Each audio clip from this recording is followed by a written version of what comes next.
ริมสร้างช่วยเป็นภาระทุกอย่างให้สมดังปรารถนาให้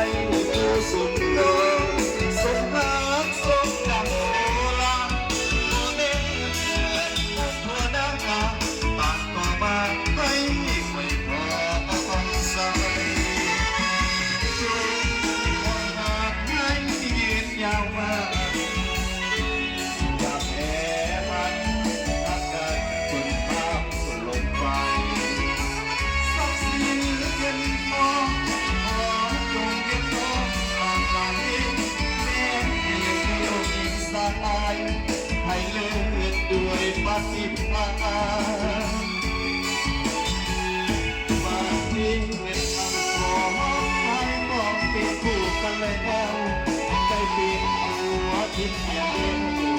เดียวแน่แล้วก็ควรสุดสันต์แม่ยามทันพาผิดไปอภัยให้กันห่วงใจสองจงเกียรติมันต่อคำวันหัวเดียวนี้